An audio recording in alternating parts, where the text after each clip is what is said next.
Bonjour et bienvenue sur cette édition de Chronique du monde arabe du lundi 26 septembre 2016, chronique hebdomadaire diffusée par Radio Escapade, la radio française de Copenhague, et qui tente de rapporter en moins de 10 minutes des événements de la semaine dans le monde arabe qui n'ont pas ou peu été traités par la presse française.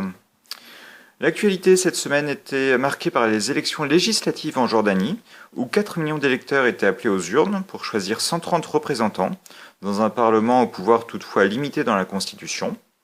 Les résultats finaux sont tombés ce dimanche avec un taux de participation relativement limité, autour de 40%. Alors il faut bien évidemment retenir la dizaine de sièges obtenus par les frères musulmans, en deçà toutefois des résultats espérés, des résultats escomptés. L'immense majorité des postes a été obtenue par des individus présentant des candidatures individuelles, le plus souvent des hommes d'affaires ou des représentants de tribus loyales à la monarchie. La proportion des femmes dans cette assemblée est en léger progrès, mais reste relativement faible, autour de 20%.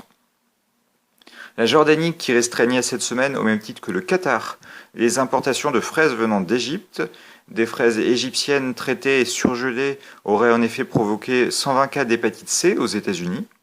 Le Qatar et la Jordanie, sous fond de relations diplomatiques historiquement difficiles entre le régime de Sisi et les États du Golfe, ont donc décidé de contrôler très sévèrement l'importation des fraises venant de ce pays dans leur propre pays.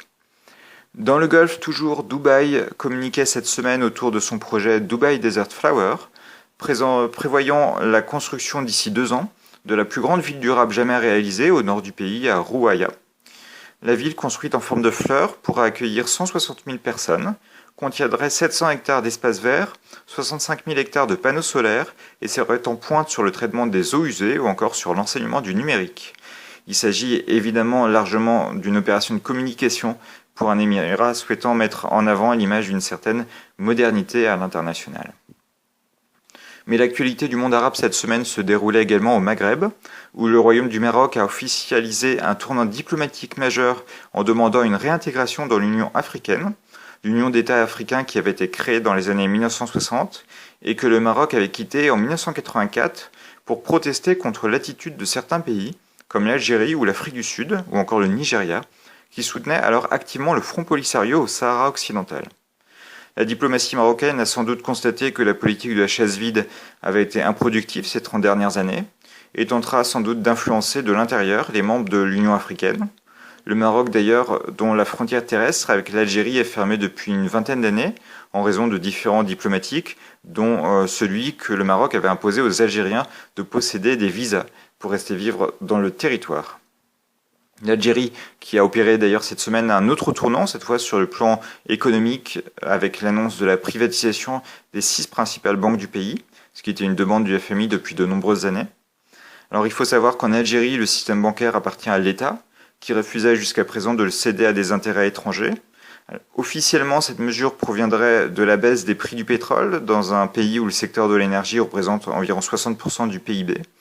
Mais en réalité, la situation économique n'est pas si catastrophique pour l'État algérien, car la dette extérieure est relativement faible et de nombreuses réserves de change, par ailleurs, seraient contenues dans la banque centrale du pays, autour de 130 milliards de dollars. En Tunisie, enfin, l'actualité de la semaine était notamment occupée par un mouvement social dans l'éducation nationale. Des grèves ont été déclenchées ce mercredi et ce jeudi pour protester contre la fermeture de certains collèges et certains lycées techniques, et pour protester contre l'annulation du recrutement de quelques 900 professeurs dans l'éducation nationale.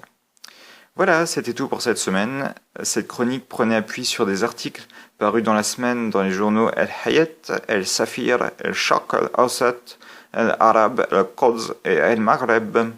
Elle était diffusée dans une émission de Radio Escapade, rédaction de Radio Westerbro, écoutable sur Internet par podcast et à Copenhague sur 98.9.